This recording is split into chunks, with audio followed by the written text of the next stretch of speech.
యస్య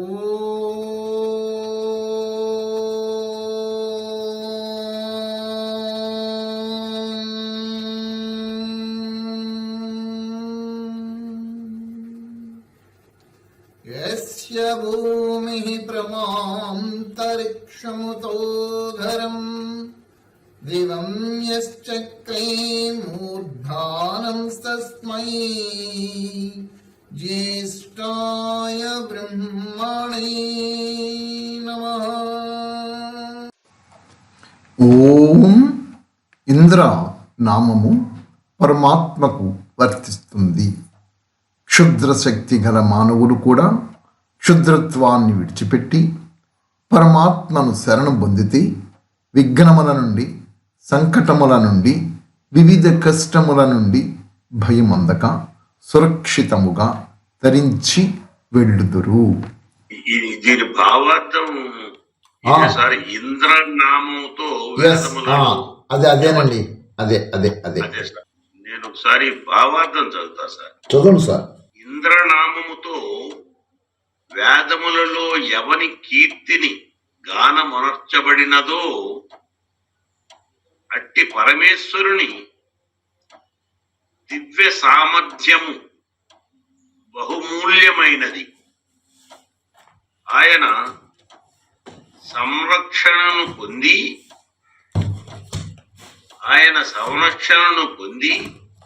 క్షుద్రశక్తి గల మానవులు కూడా సమస్త విఘ్నములు మరియు సంకటములను దాటి వెళ్ళి వివిధ కష్టముల నుండి భయమునందక ఈ ప్రపంచము నుండి సురక్షితముగా తరించి వెళ్ళుదురు. కావున పరమేశ్వరుని దివ్య సామర్థ్యము మరియు సంరక్షణను ఎల్లరూ పొందవలసియే ఉండును. తోడ్తో విద్వాంసులు కూడా దేవతలని అనిపించుకుందురు. వారి ఉపదేశములను విని జ్ఞానార్జనను అనర్చవలను.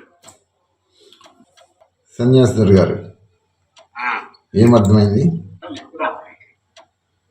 ఇక్కడ పరమేశ్వరుని బహుమూల్యమును సంరక్షణని క్షుద్రశక్తులుగా మానవులు కూడా విఘ్నాల నుంచి సంకటం దాటి వెళ్ళబడతారు మరియు ప్రపంచంలో సురక్షితంగా బయటపడతారని చెప్పేసి నాకు అర్థమైంది.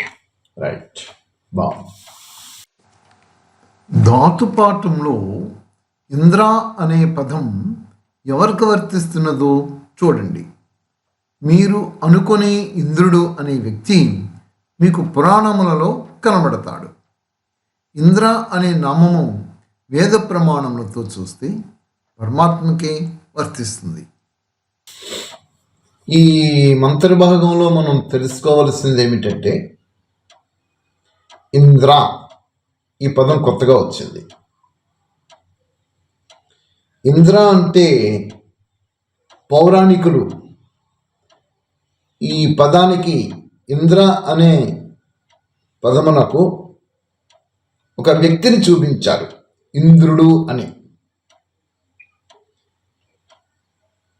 ఇంద్రుడు దేవతలకు అధిపతిని, అతను స్వర్గంలో ఉంటాడని, అక్కడ దేవవేశ్యులు ఉంటారని, దిక్పాలకులు ఉంటారని, వీళ్ళందరికీ అధిపతి ఇంద్రుడని ఒక స్వర్గాన్ని, ఒక లోకాన్ని సృష్టించారు. అసలు ఇంద్ర అంటే అర్థం ఏమిటి? ఇది మొట్టమొదట మనం తెలుసుకోవాలి. ఈ దిక్పాలకులు వీళ్ళందరూ ఉన్నారా? ఈ దేవతలు అంటే ఎవరు? ఈ విధానాలు ప్రజలలోనికి విపరీత భావాలతోటి అర్థాలు వెళ్ళిపోయాయి.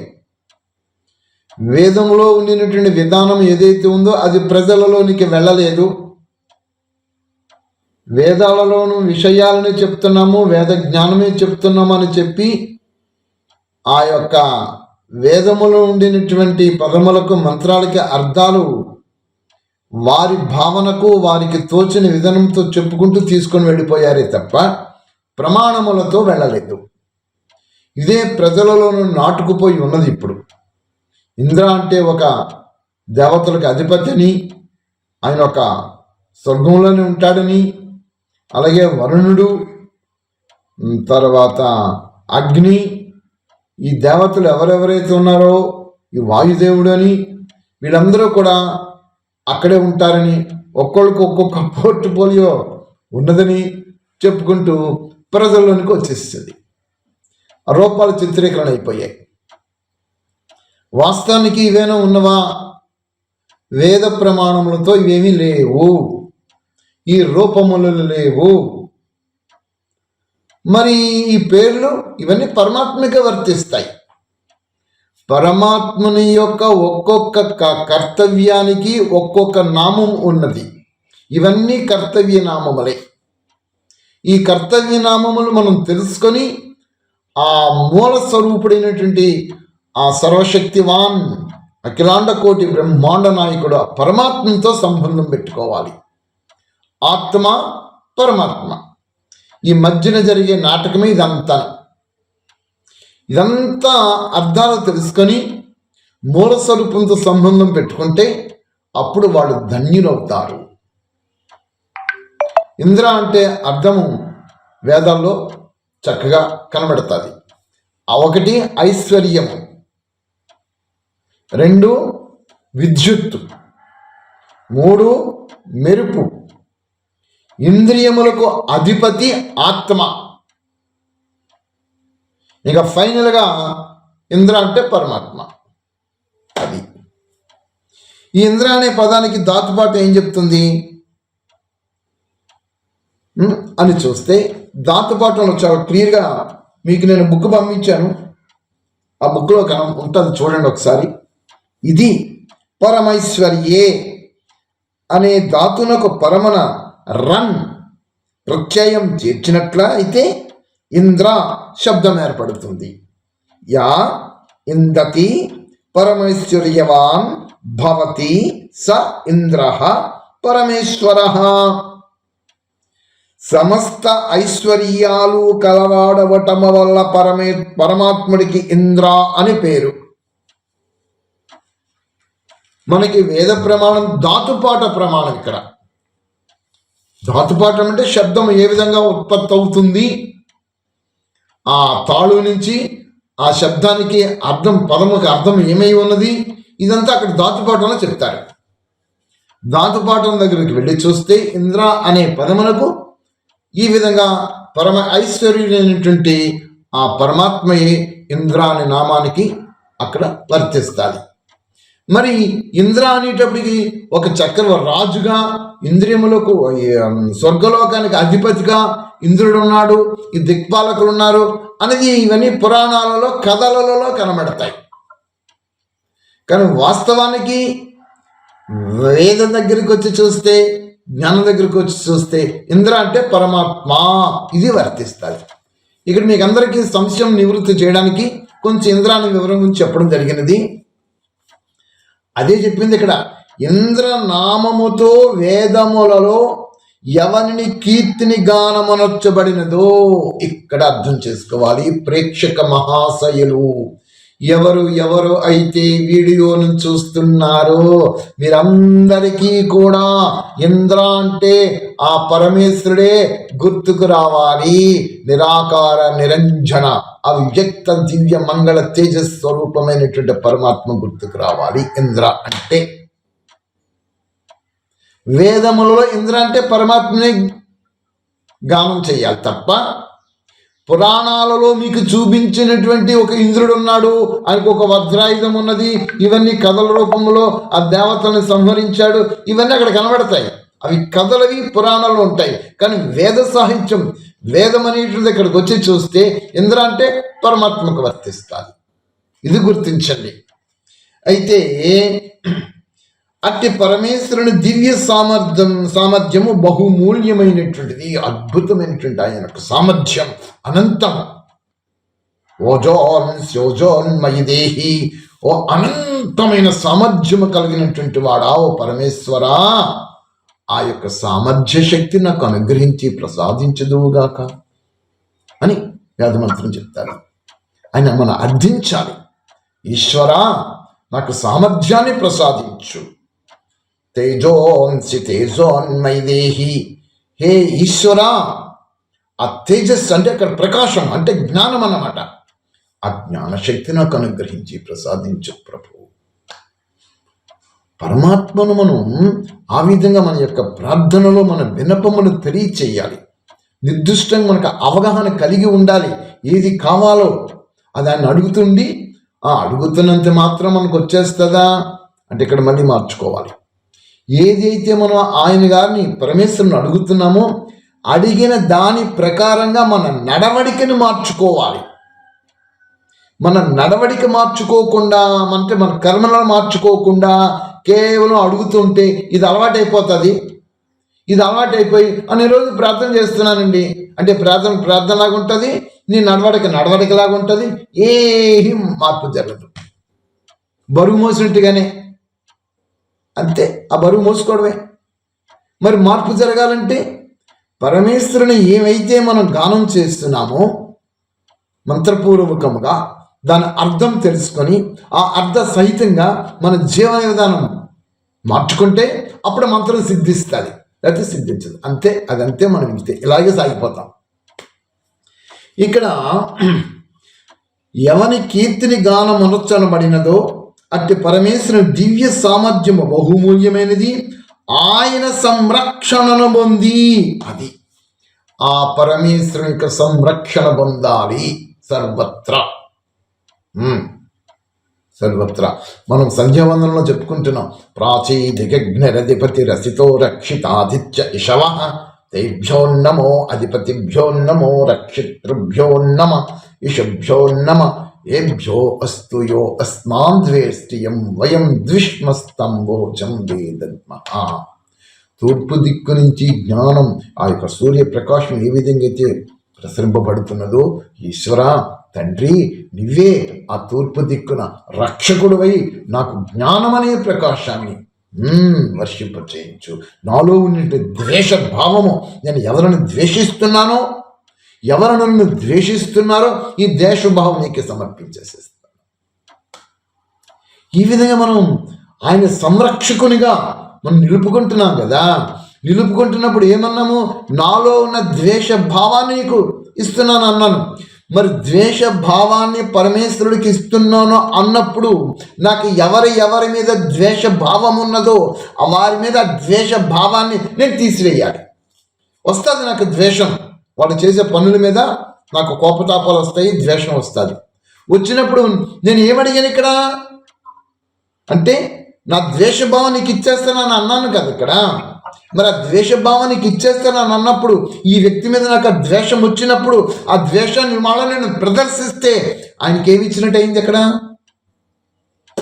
ఏమీ కాలేదు. ద్వేషంలాగే ఉన్నది. రోజు ఉదయం చదువుకోవడం, సంధ్యావందనం, అది చదువుకోవడం లాగే ఉంటుంది. అది మారదు, ఇది మారదు. ఇక్కడ మారడానికి నేను మధ్యలో ఉన్నాను కాబట్టి, నాలోని ద్వేష గుణం ఉంది కాబట్టి ఈ ద్వేష గుణాన్ని నేను విసర్జించాలి. ఇక్కడ అదే చెప్తున్నాడు. క్షుద్ర శక్తి గల మానవులు కూడా అది. క్షుద్ర శక్తి గల మానవులు, ఈ క్షుద్ర శక్తి గల మానవులు ఎవరు అయ్యారు? ఎవరైతే ఇంద్రియములకు వశమయ్యి, ప్రకృతికి వశమయ్యి, ప్రకృతి యొక్క ఆకర్షణలకు వశమైపోయి ఈ ప్రకృతి నుంచి ఏదో లబ్ధి పొందాలి, ఏదో ప్రాప్తం చేసుకోవాలి అనేటటువంటి విధానాలతో వెళ్ళినప్పుడు వాళ్ళకి క్షుద్ర శక్తులు కనబడతాయి.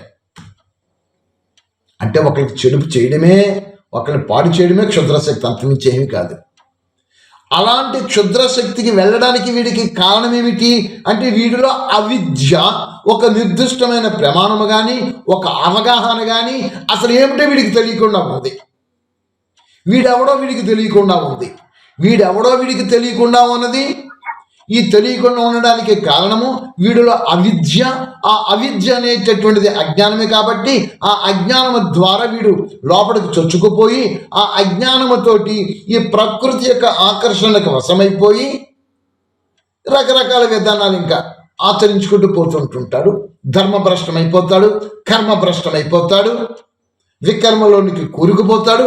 ఇలాంటి వారు క్షుద్ర శక్తులు కలిగినటువంటి మానవులు.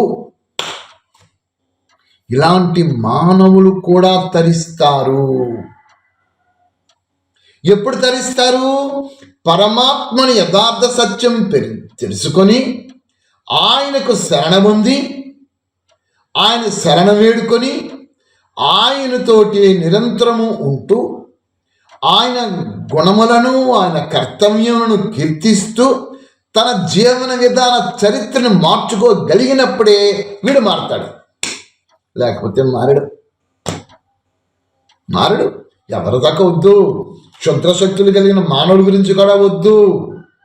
ప్రేక్షక మహాశయ, నువ్వు ఈ వీడియోని చూస్తున్నావు కదా, మీరు ఈ వీడియోని చూస్తున్నారు కదా, మీరు కూడా దైవాన్ని ప్రార్థిస్తున్నారు కదా. మీరు ఏమని ప్రార్థిస్తున్నారు? ఒకసారి పరిశీలించండి. మీ ప్రార్థన విశ్వ కళ్యాణం గురించి ఉన్నతి కోసం జరగాలి. మీ స్వాన్నతి గురించి చేస్తున్నామండి, చాలా వండర్ఫుల్. మీ స్వయం ఉన్నతి గురించే పరమాత్మను ప్రార్థిస్తున్నారు, చాలా మంచిదే. మరి ప్రార్థించినటువంటి విధానముతో మీ జీవన విధానం ముడిపెట్టేసుకొని ఆ విధముగా మీరు నడుస్తున్నారా? ఆధ్యాత్మిక మార్గములో మీరు అడుగు పెట్టాలి. మీ యొక్క జీవన విధానం ఉన్నత గతికి చేరుకోవాలంటే మీరేం చేయాలి? మొట్టమొదట యమనియమములలో అడుగు పెట్టాలి. ఎందుకని ప్రతిసారి నేను యమనియమములు అంటున్నానంటే జీవన శైలిని మార్చేటటువంటిది, ఆర్ట్ ఆఫ్ లివింగ్, జీవించే విధానము మీకు నేర్పిస్తుంది. అందులో మొట్టమొదట దైవం పేరుతో మీరు నేర్చుకోవలసినది అహింస. హింసా వృత్తిని వెడనాడాలి. చాలా మంది మాంసభక్షకులే. మాంసభక్షకులే. మీరు దైవం దగ్గరికి వెళ్ళాలనుకునేటప్పుడు మాంసభక్షణ చేసేసి నేను దైవాన్ని ప్రార్థిస్తానంటే మీరు పాపాత్ములు అయిపోయారండి మహాశయ. మీరు పాపపు కర్మ చేసేసి మళ్ళా దైవాన్ని ప్రార్థిస్తానంటే మీకేమీ లాభం లేదు. ఏమీ లాభం లేదు. మరి మీకు ఎలాగ మీ ఆత్మోన్నత జరుగుతుంది? మళ్ళీ మీరు దైవం దగ్గరికి వెళ్ళి మీ ఆత్మోన్నతి గురించి అనిపిస్తే మళ్ళీ దైవాన్ని ప్రార్థిస్తామని అంటున్నారు కదా. మీ ప్రార్థన జీరో అయిపోయింది. ఇక్కడ కాలక్షేపణ గురించే దైవం పేరుతో నేను ఉన్నానని చెప్పి అనుకోవడమే. అయితే అక్కడ దైవం పేరుతోటి మీరు ఉన్నారు, మంచిదే, బాగుంది. ధర్మ కార్యాలు కొన్ని కార్యక్రమాలు చేస్తారు కదా. ఆ ధర్మ కార్యక్రమాలు చేసినప్పుడుగా ధర్మానికి ప్రతిఫలం మీకు వచ్చి కూర్చుంటుంది. కానీ మీ ఆత్మోన్నతి ఇది. అసలు మీ ఆత్మోన్నతి అంటే ఏమిటనుకుంటున్నారు మీరు? ఒక జన్మకి ఒక జన్మ పైకి ఎక్కాలి. మీరు పై గతులకు వెళ్ళాలి, ఊర్ధ్వలోకానికి చేరుకోవాలి. ఒక పిల్లగాడిని కాన్వెంట్లో జాయిన్ చేశామండి, స్కూల్లో జాయిన్ చేశామండి. 1వ తరగతి సంవత్సరానికి 2వ తరగతి 2వ సంవత్సరం ఇలాగా ప్రైమరీ స్కూల్ 5 సంవత్సరాలు కంప్లీట్ చేసేసుకుంటాడు. ఆ తర్వాత హై స్కూల్స్కి వెళ్తాడు, అక్కడ 5 సంవత్సరాలకు హై స్కూల్ కంప్లీట్ చేసుకుంటాడు. ఆ తర్వాత జూనియర్ కాలేజ్కి వెళ్తాడు, 2 years అది కంప్లీట్ చేసుకుంటాడు. ఆ తర్వాత డిగ్రీ పట్టుకుంటాడు. అంటే ప్రతి సంవత్సరం వాడి విద్యా విధానములో ప్రగతి పథంలోనికి సంవత్సరం ఎక్కుతూ పోతున్నాడు కదా. మరి ఆధ్యాత్మిక మార్గంలో మీ యొక్క ప్రగతి ఏమిటి? మీరు ఏం మెట్లు ఎక్కాలి? ఎప్పుడు ఆలోచించారా? ఏం మెట్లు ఎక్కుతున్నారు? మీకు ఉండేటటువంటి విఘ్నాలు ఏమిటి? మీ జన్మ ఎందుకు వచ్చింది? ఇవన్నీ మీరు ఆలోచించాలండి. అయ్యా మహాశయ, వింటున్నారు కదా, ఆలోచించాలి. ఏ జన్మించిన తర్వాత మీరు ఏ మార్గంలో ప్రయాణం సాగిస్తున్నారో సాగించుకోండి, అది మీ ఇష్టం, అది మేము కాదన్నాను. కానీ ఆధ్యాత్మిక మార్గం వచ్చేటప్పటికి ఇదే, మరి ఇంకోటి లేదు ఇంక మీకు మళ్ళాను. ప్రసక్తి లేదు. నేను అవి చేస్తానండి, ఇవి చేస్తానండి, అవి చేస్తానంటే ఇవేమీ పనిచేయవు. మీరు ఏమి చేసినా చుట్టూ తిరిగి ఎక్కడికి రావాలి? అహింస దగ్గరికి రావాలి. మొదటి మెట్టది, అంటే మొదటి తరగతి, అంటే ప్రైమరీ అనుకోండి, లేకపోతే సెకండ్ ఏంటిది హై స్కూల్ అనుకోండి, లేకపోతే ఇంటర్ అనుకోండి, జూనియర్ కాలేజ్ అనుకోండి. ఏదైనా సరే మీరు వెళ్ళాలంటే మొట్టమొదటి అహింసకు రావాలి. అహింస తర్వాత సత్యం. మరి ఈ మెట్లు దాటారా? దైవం దగ్గరికి వెళ్ళి ప్రార్థన చేసుకుంటున్నాం, మేము భజన చేస్తున్నాం, మేము పూజలు చేసుకుంటున్నాం, షోడశోపచార కార్యక్రమాలు చేస్తున్నాం, తీర్థయాత్రలకు వెళ్తున్నాం, గంగా స్నానాలు చేసేసుకున్నాం. ఇవన్నీ చేసుకోండి, ఎవరు కాదంటారు మిమ్మల్ని? నేనైతే కాదన్నా, మీ అభిమతం చేసుకోండి. కానీ నేనేమడుగుతున్నాను మిమ్మల్ని, దైవం పేరుతోటి ఆధ్యాత్మిక మార్గంలో అడుగుపెట్టిన తర్వాత ఈ అష్టాంగ యోగాంగములలోనూ మొట్టమొదటి మెట్టు అహింస ఎంతవరకు మీరు పాలన చేస్తున్నారు? పాలించేటటువంటి మహానుభావులు, వాళ్ళకి నమస్కారాలు, వాళ్ళేం అనలేము. మొట్టమొదటి అహింస ఇదనమాట. ఈ విధమైనటువంటి ఇంద్రియ లోలత్వానికి బానిసైపోయి, ప్రకృతి యొక్క ఆకర్షణలకు బానిసైపోయి, మీరెవరో మీకు తెలియకుండా నేననేటువంటి దేహం అనే భావనతో ఉంటూ వాళ్ళ బాధించి వీళ్ళ బాధించి మీ స్వార్థం గురించి, మీ లాభం, మీ స్వయం, ఇలాంటి విషయాల్లో చిక్కుకుపడిపోవడమే క్షుద్ర శక్తి కలిగిన మానవులు. ఇలాంటి వారు కూడా తరిస్తారు అని చెప్పింది. ఈ మంత్రం ఏం చెప్పింది? ఆయన సంరక్షణను పొంది, మీరు ఆయన సంరక్షణ పొందారా? ఎవరు ఆయన సంరక్షణ అంటే ఎవరు అంటే ఈ అనంత విశ్వానికి సూపర్ న్యాచురల్ పవర్. అది కనబడదు. మీకు చూపించే విధానాలన్నీ కూడా ఈ ప్రకృతి తత్వాల నుంచి ఒక్కొక్క రూపాన్ని ఈ పౌరాణికులు తయారు చేసి ఆ పరమాత్మ యొక్క కర్తవ్య నామాలకు వాడికి తగిలించేసేసి ఆ రూపాన్ని ఉపాసించమని చెప్పుకుంటున్నారు. ఆ రూపాన్ని ఉపాసించడం అంటే ప్రకృతి తత్వాన్ని ఉపాసించినట్టే. మరి నిరాకార పరమాత్మను మీరు ఎక్కడ ఉపాసించారు? అదేంటండి నిరాకార పరమాత్మను ఉపాసించడానికి ఆయన కనబడుతున్నాడు ఏంటండి ఉపాసించడానికి? మీరు ఈ విధంగా అలవర్చుకున్నారు.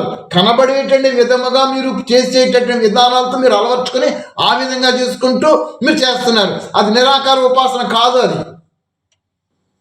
పాషాణలోహమణి మృణ్మయే విగ్రహేషు పూజా పునర్జన భోగకరి ముముక్షోహో తస్మాధ్యతి సహృదర్చనమేవ కుర్యద్బాహర్చనం పరిహరద పునర్భవాయ. ఖచ్చితంగా చెప్పింది. పాషాణములను, మృతికామయములను, లోహమయములను కాక సహృదయమ తస్మాధ్యతి, వాటి వెంటనే విడిచిపెట్టు. ఏమిటి విడిచిపెట్టాలంట? పాషాణ లోహమనీములన్మయ్యే విగ్రహేషు. నువ్వు ఏవైతే నువ్వు నిర్మించుకొని పెట్టుకున్నావో, రాతి స్వరూపాలను, మట్టి స్వరూపాలను, మృతిక ఈ కట్టెల సమూహములను, లోహ సమూహములు పెట్టుకొని నువ్వు ఉపాసిస్తున్నావో అవన్నీ కూడా తస్మాధ్యతి, వెంటనే విడిచిపెట్టు. విడిచిపెట్టి నేనేం చెయ్యాలయ్యా? స్వహృదయర్చనమేవా, నీ హృదయములో ఆయన్ని ఉపాసించు. కుర్యద్బాహ్యర్చనం పరిహర్దర పునర్భవాయ. ఈ బాహ్యార్చనలు తక్షణమే విడిచిపెట్టేసేసి నీ హృదయంలో అర్చించు. నీ హృదయం ఏమండి, నా హృదయంలో నేనేంటండి అర్చించేదండి? ఎలాగ అర్చిస్తానండి? ఇది అందరికీ తెలియకుండా పోయింది. ఎందుచేతంటే హృదయంలోనే ఆయన ఉన్నాడు, నీకు రెండవ వాడిగా ఉన్నాడు. నీ హృదయంలోనే మీకు పెట్టాను కదా ఈ ఏమిటంటే అజన్మ అని చెప్పేసి, అందులో ఉంటా చూడండి. ఓం విశ్వతచక్షురుత విశ్వతో ముఖో విశ్వతో బాహురుత విశ్వతస్మాత్ సంబాహుభ్యాం దమతి సంప్రచైత్యధ్యావా భూమి జనయం దేవా ఏకః. ఈ విశ్వమే ఆయన నేత్రములు, ఈ విశ్వమే ఆయన భుజములు, ఈ విశ్వమే ఆయన పాదములు, ఇదంతా సమిష్టి దేహమే ఆయన. ఇంకా ఆయన ఎక్కడ ఉంటాడు? మీరు ఎక్కడున్నారు? అందరం ఆయనలోనే ఉన్నాం. మీకు అంతకుమించి ఇంకేం. మనలోనే ఆయన ఉన్నాడు. నీకు రెండవ వాడుగా నీ లోపటే ఉన్నాడు. ప్రకృతి నీకు శరీరం అయితే నువ్వు ఆయనకి శరీరం అయిపోయావు. ఇంత అద్భుతంగా వేదాలలో పరమాత్మ కనబడుతుంటుంటే ఏమన్నా మరి ఉపాసన అన్నారని బాగుందని, మరి ఉపాసన అనేటప్పటికీ స్వహృదయర్చనమేవా కురుద్బాహ్యర్చనం, ఈ బాహ్యర్చన విడిచిపెట్టమంటున్నారు. ఈ స్వహృదయంలో ఆయన నేను ఎలాగర్చించాలి? అర్చించడం అంటే మీ భావన ఏమిటంటే, ఇంతవరకు మీకు ఏదైతే అలవాటు అయిపోయిందో ఈ అలవాటుని మీరు అర్చన అనుకుంటున్నారు. కానీ అది కాదు, అది కాదు. ఇక్కడ పరమేశ్వరుని ఉపాసించడం అంటే పరమేశ్వరుని యొక్క నామములను, పరమాత్మని యొక్క కర్తవ్యములను, శాసనములను, మీరు ఆచరించడం అన్నమాట, అనుష్ఠానం చేయడం అన్నమాట, అది ఉపాసన. అలాగనే ప్రాణాయామము చేయడం ఉపాసన. ప్రాణాయామములోనూ ఈ బాహ్య ప్రకృతి మెల్లమెల్లగా ఈ ముడులు విడిపోతాయి మీకు. ఈ ప్రాణములను ఎంతైతే మీరు స్వాధీనపరుచుకుంటూ ఉంటుంటారో అంతే మీలోంచి సూక్ష్మ గ్రహణ శక్తి పెరగడం ప్రారంభమైపోతుంది. సూక్ష్మ గ్రహణ శక్తి ఎప్పుడైతే ప్రారంభమవుతుందో పెరగడము, ఈ బాహ్య ప్రకృతి యొక్క అర్థాలు ఏమైతే ఉన్నావో, ఈ ప్రకృతిలో ఉండే రహస్యములు ఏమైతే ఉన్నావో ఇవన్నీ మెల్లమెల్లగా మీకు అవగతం అవ్వడం ప్రారంభమైపోతాయి. రెండవది, పరమాత్మ యొక్క అద్భుతమైన లీలలు, ఆయన మహిమలు మీకు మెల్లిగా అర్థం అవ్వడం ప్రారంభమవుతాయి. మీరు ఎంతైతే ప్రాణకర్మని, మా గురుగారు అదే చెప్పారు, బంతే బన్ జాయేంగే, చేస్తూ ఉంటూ తయారైపోతావు. ప్రాణకర్మ ఎంత చేస్తూ వస్తుంటావో. ఒకరికి ఒక ఆయన ఉన్నాడండి, ఆయన గారు అలాగా వెళ్ళిపోతుంటే ఆయనకి మనకి మా చిన్నప్పుడు కథ ఒకటి వచ్చింది, మా నాన్న తెలుసు ఉండేది ఏంటి, అల్లావుద్దీన్ అద్భుత దీపం అనుకున్నాం. ఆయన గారికి ఒక దీపం కనబడుతుంది. ఇదేంటి దీపం ఉంది ఇక్కడ మట్టిలో కనబడుతుంది అని చెప్పి ఆ దీపం తీసుకొని ఇలా శుభ్రంగా తుడిచాడు. శుభ్రంగా ఎప్పుడైతే తుడిచాడో దాన్ని ఎదురుకుండా పెద్ద భూతం ప్రత్యక్షమైపోయి వీడు చూసి భయపడతాడు. ఓ నరుడా, నువ్వు భయపడకు, నీకు నేను దాసుని, నువ్వేమి చెప్తే నీకు చేసి పెడతాను. అయితే నీకు నాకు ఒక కండిషన్, నువ్వు నిరంతరము నాకు పని చెప్పాలి. నువ్వు నాకు పని చెప్తున్న ప్రతిసారి కూడా నీకు అన్ని నేను చేసి పెట్టేస్తుంటుంటాను, నీకేం కావాలంటే అన్ని ఇస్తానంటాడు. అబ్బో ఇది చాలా బాగుంది అనుకొని అయితే ముందు నాకు ఆకలితో ఉన్నాను కాబట్టి నాకు భోజన పదార్థాలు పెట్టాను, తీసుకురా అన్నాడు. ఉష్ణం అంటే తీసుకొచ్చి పెట్టాడు. ఈ భోజన పదార్థాలు తిన్నాడు. ఇంకా వీళ్ళు పెరుగుతున్నాయి, నాకు రాజ్యం కావాలి, బంగారం కావాలి, నాకు మహల్స్ కావాలి, దాసదాసి జనం కావాలి, అన్నీ అడిగేస్తున్నాడు. అన్నీ తీసుకొచ్చి పెట్టేస్తున్నాడు, అన్నీ ఇచ్చేసి తక్షణం మళ్ళీ ఏమంటాడు, నరుడా నీ కోరిక ఏంటి అంటాడు. మళ్ళీ అమ్మ తెచ్చాను రా, వీడి కండిషన్ ఏంటి, పని చెప్పాలి, పని చెప్పకపోతే దీన్ని తినేస్తాడు. అందుకని ఆలోచించాడు. వీడు కొంచెం తెలివైనవాడు. వీడు ఏం చేస్తాడు, ఓ పెద్ద నిచ్చెన పట్టరా అన్నాడు. పెద్ద నిచ్చెన పెట్టుకొచ్చాడు. నువ్వేం చేస్తావంటే ఈ నిచ్చెన కిందకి పైకి ఎక్కుతూ ఉండు, ఇదే నీ పని అన్నాడు. ఇంకడికి అదే పని. అలాగున మీరు మీ యొక్క స్పైనల్ కార్డ్ నుంచి ఎక్కుతూ దిగుతూ రావాలి.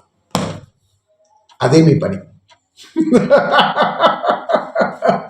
అలా ఎక్కుతూ దిగుతూ ఉంటే ఏం జరుగుతుంది, మీకు ప్రాణములన్నీ వశమైపోతాయి, ఇంద్రియాలన్నీ విత్డ్రా అయిపోతాయి. ఈ ప్రకృతి నుంచి ఇంద్రియాలన్నీ మెల్లమెల్లగా విత్డ్రా అయిపోతాయి. ఈ బాహ్య ప్రకృతి ఏదైతుందో ఇది మీకు శూన్యమైపోతుంది. సర్వత్రా పరమాత్మమయమే కనబడతాది. ఏ జీవులలో చూసినా పరమాత్మయే, ఎవరిని చూసినా పరమాత్మయే. అంత అనంతమైనటువంటి ఈ విశ్వంలో మీకు ఆయనే కనబడతాడు. అది ప్రాణాయామం, అది ఉపాసన. మరి ఇలాంటి ఉపాసనని మీరు పొందాలనుకునేటట్లయితే మీరు ఏమి సాధన చేస్తున్నారు? యథార్థ పరిచయాన్ని ప్రాప్తం చేసుకోవాలంటే మీకు కావలసింది జ్ఞాన ప్రాప్తి. ఆ జ్ఞానాన్ని ప్రాప్తం చేసుకున్నారు కదా, మరి జ్ఞానంతో పాటు మీరు యోగ సాధన నేర్చుకున్నారు. ఈ యోగ సాధన మీరు ఏదో ఒక మార్నింగ్ అవర్స్ ఇప్పుడు కూర్చొని యోగ సాధన మీరు చేయడమో కాదు, రాత్రులు కూడా కూర్చోండి. 8 అవర్స్ మీ కార్యవాహాలకు ఉపయోగించుకుంటున్నారు, 8 అవర్స్ రెస్ట్ తీసుకోండి. 24 అవర్స్ డే కదా, ఇంకొక 8 అవర్స్ ఏం చేస్తారు? సాధన చేయండి. మేము అలాగే చేసాం. రాత్రులు మేలుకోవడమే. అగో సన్యాసర్ గారు కొంతమంది ఉన్నాం, రాత్రులు చేసుకుని యోగా చేయడమే. 2 గంటలు కూర్చోడు, 10 గంటల వరకు యోగమే. లేకపోతే అఖండ యోగ బట్టి 10 నుంచి యోగమే. లైట్గా ఏదో తినేయడం, లేదా లిక్విడ్ తాగేయడం. 6 గంటలకు మళ్ళీని 8 గంటలు 9 గంటలు కాదు, 6 గంటలకి కొంచెం టిఫిన్లు తీసుకోవడం, లేదనేటట్టే ఏదో లిక్విడ్ తాగేయడం, తీసుకోవడమే లిక్విడ్ ఫుడ్ తీసుకొని కూర్చోవడమే యోగం 10 గంటల నుంచి మార్నింగ్ 6 వరకు యోగమే. ఆ తూగడమో, ఆ నిద్రపోవడమో, బుర్రలో ఉంచేయడమో, మొత్తానికి కింద పడి మీద పడి నలిగిపోయి ఆ యోగంలో సాధన చేసేవాళ్ళం. ఆ తర్వాత ఈ దేహం సహకరించేది కాదు కదా, మొదట్లో సహకరించేది, ఎవరికైనా సహకరించదు. ఆ తర్వాత మెల్లగా దేహం సహకరించడం ప్రారంభిస్తుంది. అక్కడి నుంచి యోగ సాధన అంతే. కూర్చుంటే అలా ఉండిపోవడమే, ఆసన సిద్ధి ఎన్ని వచ్చేస్తాయి. అలాగా పరమాత్మ సన్నిధికి చేరుకోవాలి అంటే మీ యొక్క మొట్టమొదట ఏమిది, ఈ బాహ్య ప్రపంచంలో ఉండినటువంటి వారు ఆయన సంరక్షణ పొంది క్షుద్ర శక్తి గల మానవులు కూడా సమస్త విఘ్నములు మరియు సంకటములను దాటి వెళ్ళి వివిధ కష్టముల నుండి భయమునందక ఈ ప్రపంచం నుండి సురక్షితముగా తరించి వెళ్ళుదురు. అది విద్వాంసులు పండితులు వాళ్ళ ఈ జ్ఞాన మార్గం ఉండే వాళ్ళు ఇలాగే యోగ సాధన విడిచిపెట్టేసిస్తాయండి. ఈ కొత్తగా వచ్చినటువంటి వారు ఎవరెవరైతే ఉన్నారో వీళ్ళందరూ కూడా ఎలాగ ఉంటున్నారంటే ఈ విధానాలతో ఉంటున్నారు. యోగ మార్గంలోనికి మీరు అడుగుపెట్టినప్పుడు మీ గత జన్మల తాలూకా సంస్కారాలు కావచ్చు, ఈ జన్మ సంస్కారాలు కావచ్చు, మీ తల్లిదండ్రులకు వచ్చిన సంస్కారాలు కావచ్చు, ఇవన్నీ బాహ్య ప్రపంచం వైపు మిమ్మల్ని తీసుకుపోతాయి, వెళ్ళనివ్వకుండా ముందుకి. అవన్నమాట విఘ్నములు. సోమరతనము విఘ్నమే. ఇలాంటి విఘ్నముల నుండి మీరు చేసినటువంటి కర్మలు ఏమైతే ఉన్నావో ఆ కర్మలే మీకు ఫలీభూతం అయిపోయి మీకు సమస్యల రూపంలో, కష్టముల రూపంలో అబ్బబ్బా మీకు భయంకరంగా అవన్నీ కల్పిస్తుంటాయి. ఇవన్నీ కూడా దేనికి వస్తున్నాయి? మీరే చేసుకున్నారు కదా గత జన్మలలో, ఆ చేసినవి మీకు వస్తాయి.